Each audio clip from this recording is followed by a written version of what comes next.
Welcome, Sue. Thank you so much for coming on Moms Don't Have Time to Read Books. I'm completely in sympathy with the title, and I'm glad to be here. So, It's such a thrill for me because growing up, my mother had your books, uh, and just the idea that it's like come full circle and I get to interview you is just such a. I just get such a kick out of it. So, and oh, as good. does she. So,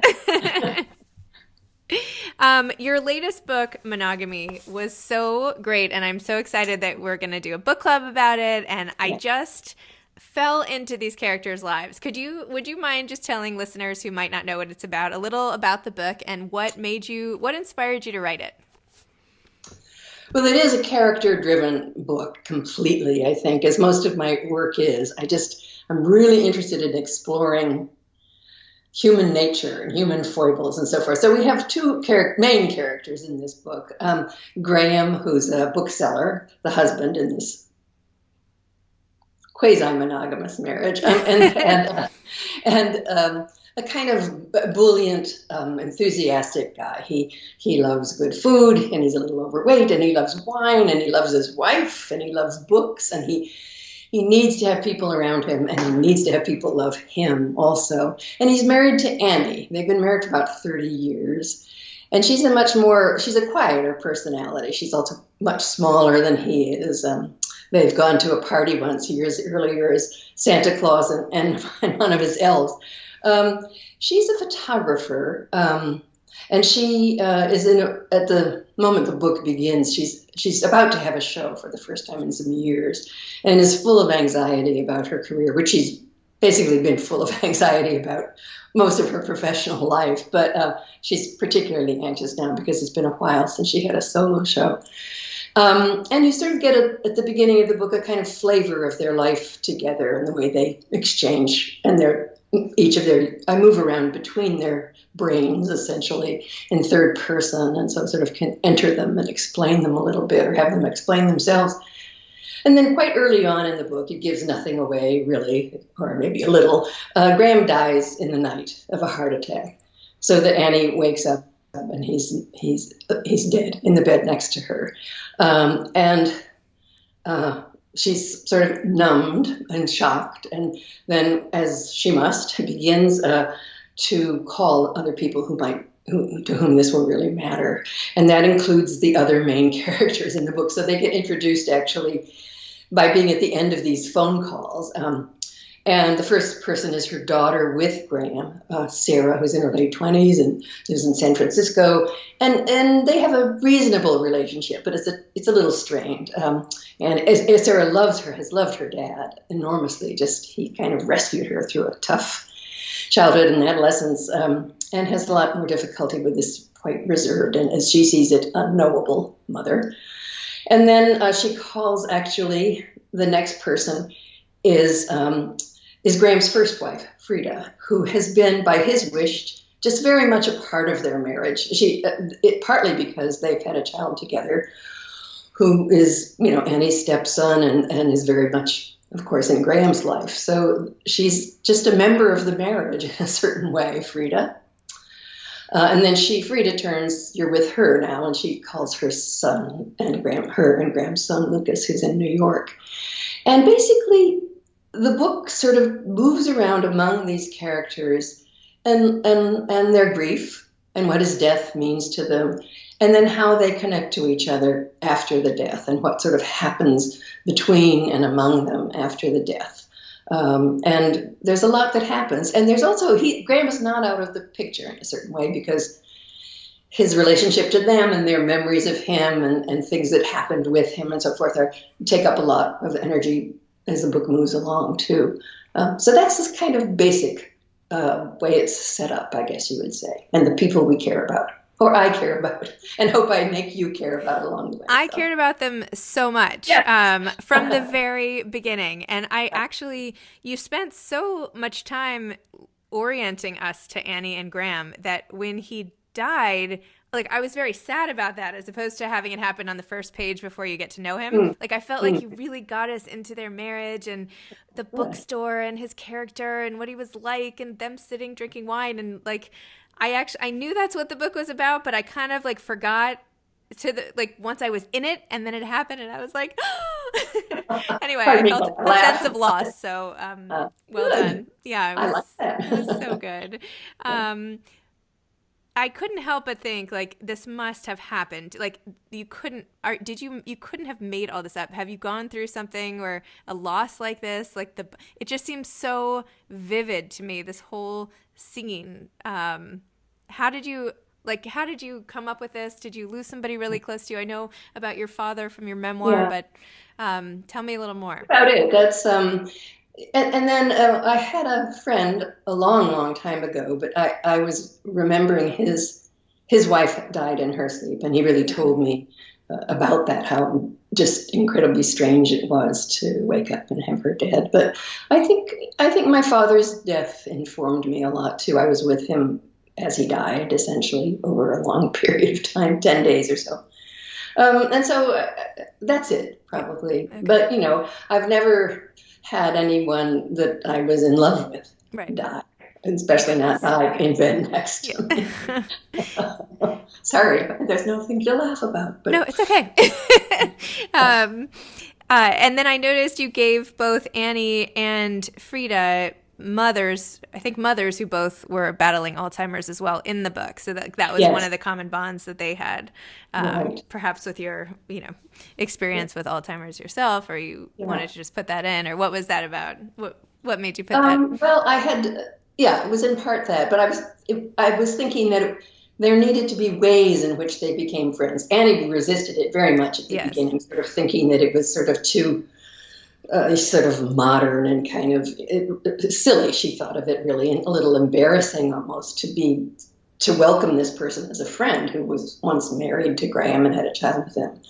Frida had less trouble because she'd sort of lived with Graham through the whole era of the 60s and 70s when, all the rules about how marriages were supposed to work were sort of deliberately broken, at least by people in Cambridge, Massachusetts, as far as I could tell. But they needed to have ways to slowly become very close friends, actually, which they do. And so I just gave them that they both, because I actually, when my father was ill, it was so comforting to me to talk to my husband then, and just to sort of talk about what was so funny that had happened that day in his crazy world that I was part of and had to kind of agree to go along with. And then, of course, the awful things too. And that sort of, I think Frida is who says that seems to her to be the nature of this disease, that it's amazingly funny and amazingly awful at the same time. And that's what they share with each other, actually. And then just over the years, they're always together at holidays, and Frida's just always there because Lucas is there, her son. And since they all live in the same neighborhood, it would be strange not to have her there. And Graham very much wants her there. He's continued to have a really warm relationship with her. Regrets what he did to their marriage and that sort of thing. And it was so neat how you had the stepmothers get to know, or maybe not the stepmothers, but yeah, the stepmothers, I guess, get to know the other child by the other. But yeah, that they sort of the children get along better with the stepmothers. yes, Each of them exactly. has his or her own reasons for having trouble with his or her own mother, and so they do this almost sort of trade for a while when they're entering adolescence and then through adolescence. Each of them is more helped by the other mother, who's not really his or her own mother. So yeah. So how do you do it? Like how did you invent characters, particularly Annie, but also Graham and I guess every supporting cast member in this book, but that are just so incredibly real. I mean, I feel like you inhabited this character of Annie more so than almost any other character I've read, like in every little detail and how she does every little thing. Like, how do you structure that? How did you come up with her? How do you make sure to show the reader so much about her? It seems like magic to me. It sort of is. I mean, in the sense that I really can't account for all of it, but I think that I love the close third person, and that's the voice in fiction that lets you sort of gives you the most fluid access to a character, so that you can sort of sit a little bit away from the character in the third person and talk about what she's doing, and then you can step right forward into her brain and sort of essentially speak in her voice and speak about her reactions and speak about what she's sort of saying to herself. So I think a lot of it is that the wonderful sort of fluidity of a third person narration. The other thing is I make an enormous number of notes before I start to write anything, so that I can feel that I know the character quite well. It just notes, for instance, about what they hate, what they believe, what sort of books they like, or things like that.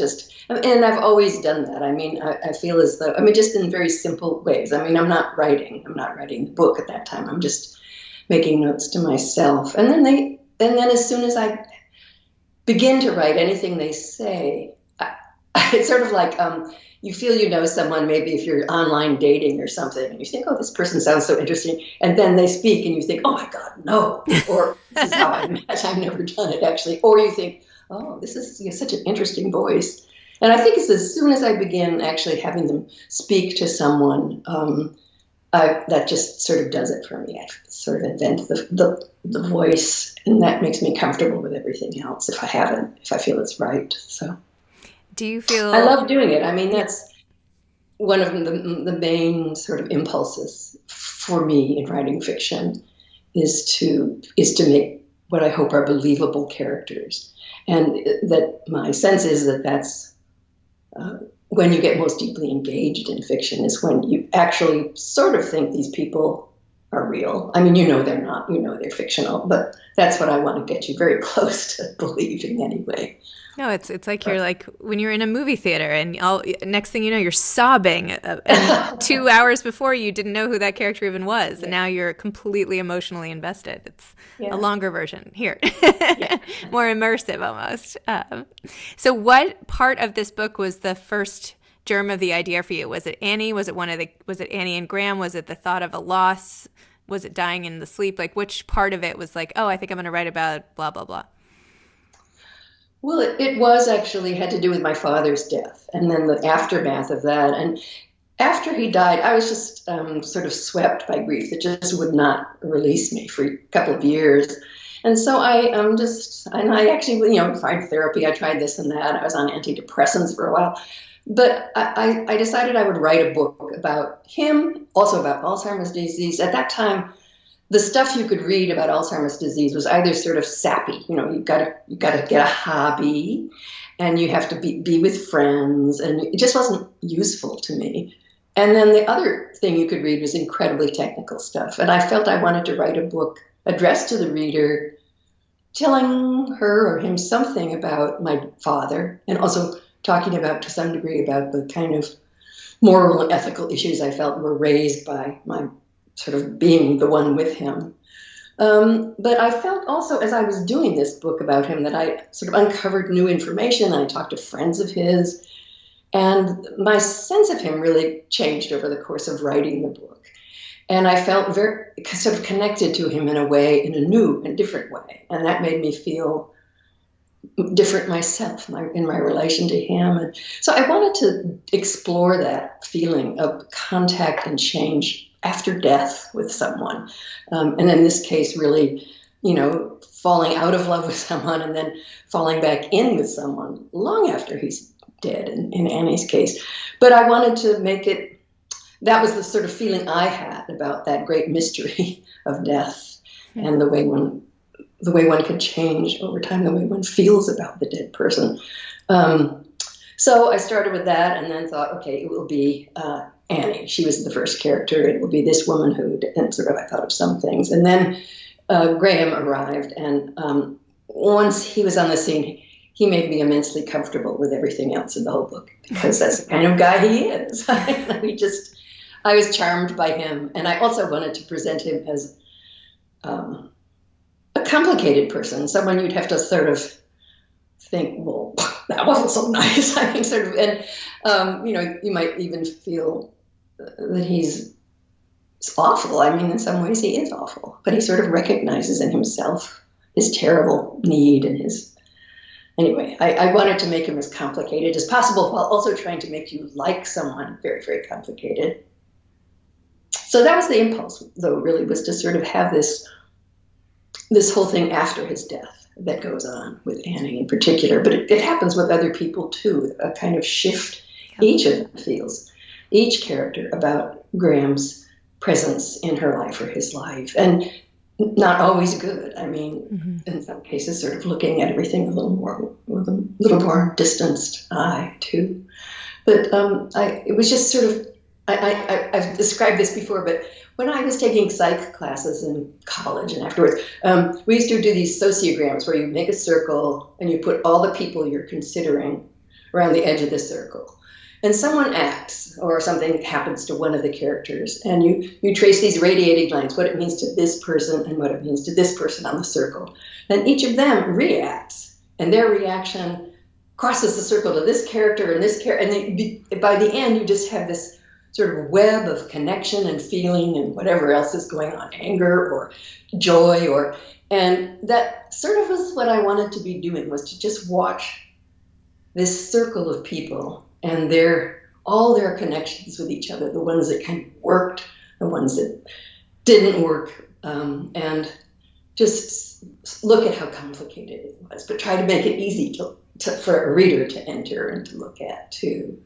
So wow, it was a world, Yeah. Was it hard? Like, tell me about what it was like writing this book. Where could I have a visual? Like, where did you write it? Was it at home? Did you like to go to a library, or where did you write it? And then, because it's so immersive, like, did you ever have trouble sort of putting the work aside and going back to your real life? No. Okay, good. All right, that's good. I have trouble like that. And I wrote it over a long period of time. So I wrote it in many different places. But basically, most of the time, I wrote it in my office, and then we have a little place in the country, and I wrote it some there too. But I write in longhand, first draft. And so I can move around. What I like about it is I can move around the house. One of the things I like about writing in longhand, I write in little books, so that was the way I wrote it, essentially, in the places I wrote it. And there was a lot going on in my life and in my family's life right then. And so there were periods of time when I wasn't working at all. And even now my granddaughter lives in Germany, and she's young. She's 12. She's sort of also old, but she's young. And when she comes to stay, I just drop everything, essentially. And so I think about 4 or 5 years ago, she began to come and stay for the summer.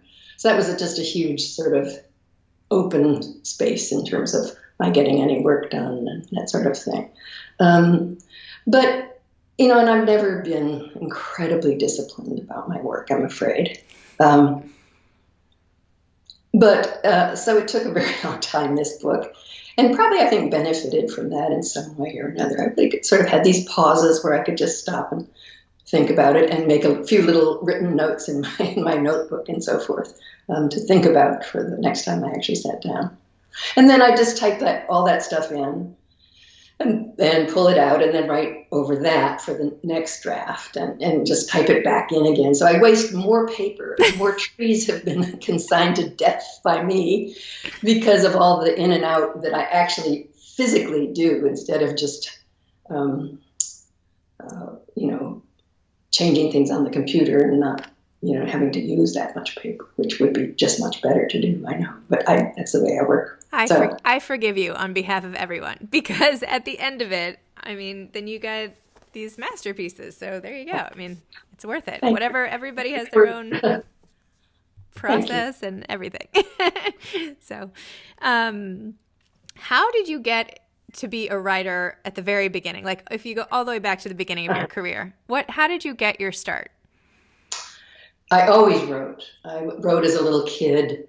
And I always invented stories. I can remember these little girls down the street, a little bit younger than when we were just, I must have been like in 5th or 6th grade, and they must have been in 2nd or 3rd. They would wait for me to come from down the street to their house, and we would proceed on to school together because they wanted me to continue this fairy tale, essentially, that I'd begun with them. But then I wrote a lot, and all through my childhood, silly, horrible things.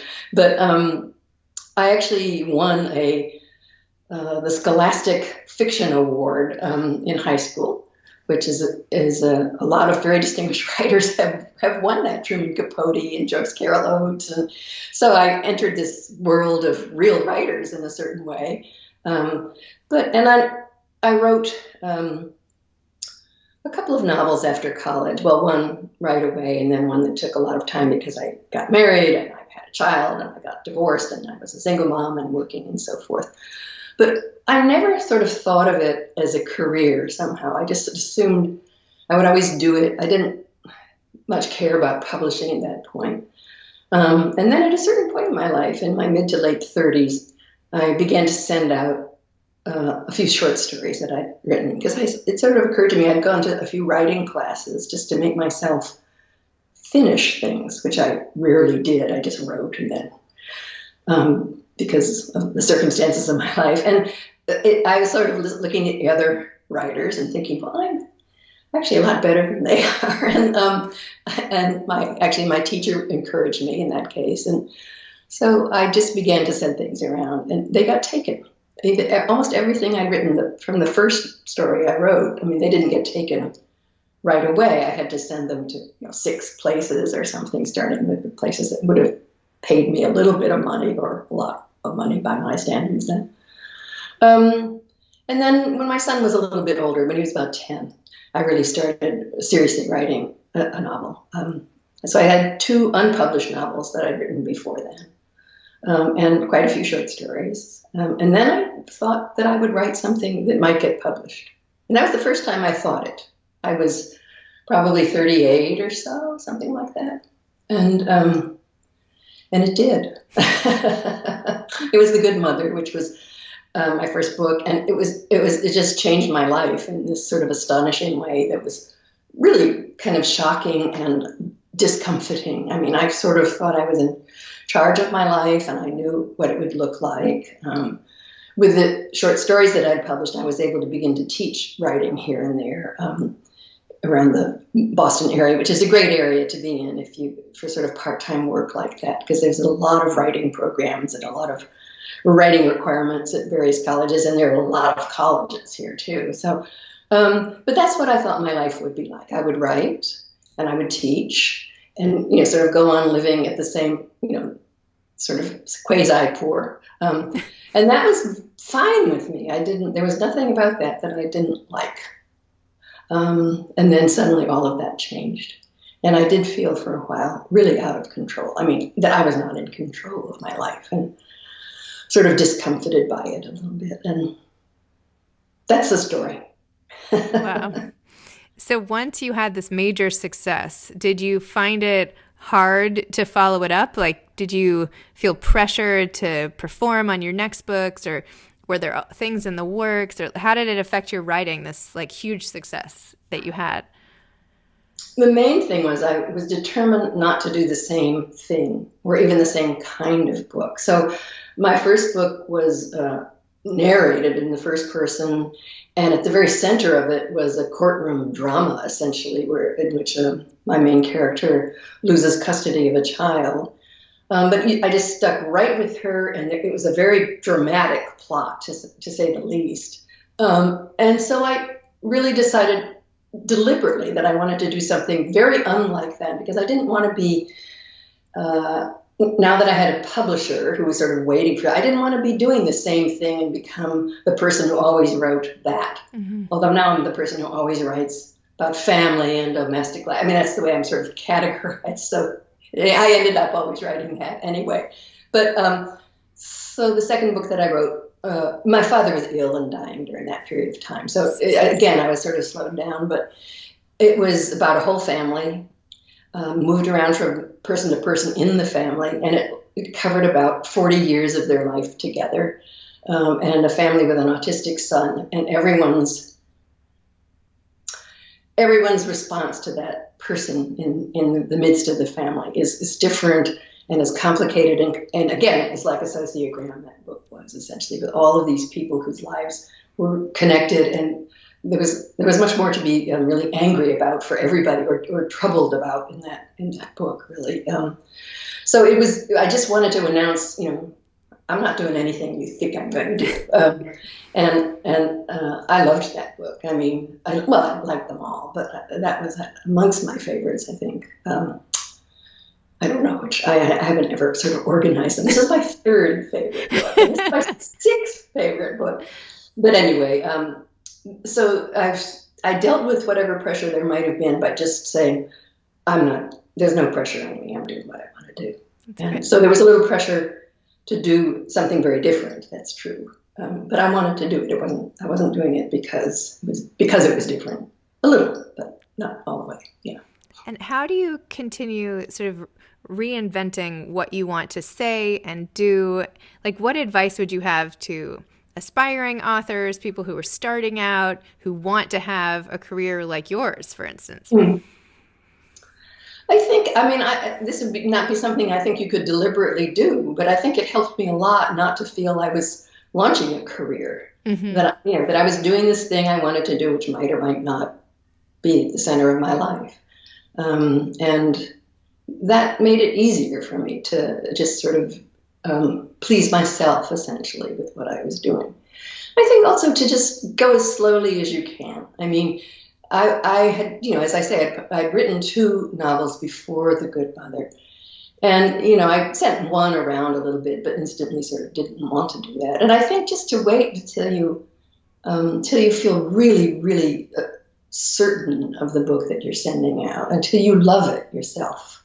Just, think it's the very best you could do. And not be so focused on. I was old for a writer. My first book came out when I was 46. My first novel, and it's hard to say. Let time go by, or there certainly are people who have written wonderfully very young, and so I'm not prescribing anything. But I feel I benefited by being a little bit more relaxed about things. The other thing is just to read and just be asking yourself all the time, why do I feel this way about this character? And sort of look at what's on the page. That just practice in that way, I think. Or rob some people technically, essentially. Yeah. Do you have a type of book you like to read in general, or a certain genre? Do you like to read what you write type of books, or totally different, or?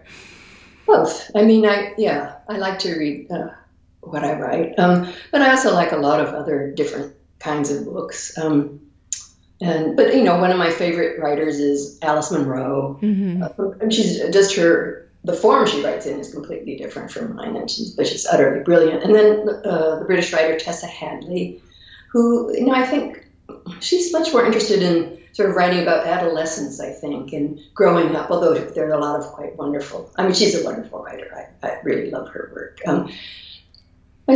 Brian Morton's work I just kind of wait for his next book to come out. So it's sort of varied. And I just read this really wonderful book by the unfortunately named Michael Crummy. He should change it. But he's a very established Canadian writer. Called The Innocents, the plural.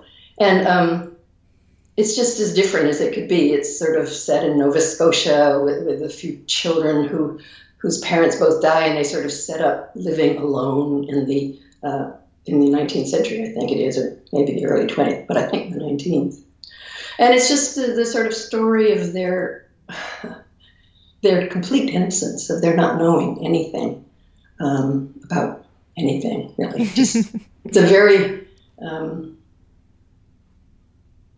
it's an amazing book. I can't recommend it highly enough. So that sort of thing. And then, I like to read some nonfiction. Yeah, I move around a lot. But I think I'm more judgmental of books like mine, the sort of domestic books, that I sort of feel I'm more critical of them, I think, because it's more like the work that I do, probably. And I think we should have done that better than you did. Well, you wouldn't want to see the novels that I have stashed in my drawer then. Anyway, well, thank you so much. Thank you for coming on Mom's No Time to Read Books. Thank you for so many delightful moments reading Monogamy over the last couple of weeks, and I'm excited for you to come to my book club and talk to everybody there. And now I want to go back. I have to read your memoir about your dad because it sounds like such a moving, emotional experience and relationship. So anyway, hopefully by book club I will have read that too. Great. Well, it'd be good to see you again. I'm very glad to have met you from my bathroom to your bedroom or wherever. Yeah, exactly. This is the it's very Zoom intimate. universe. Thanks so much. Thanks. Bye-bye. Bye bye.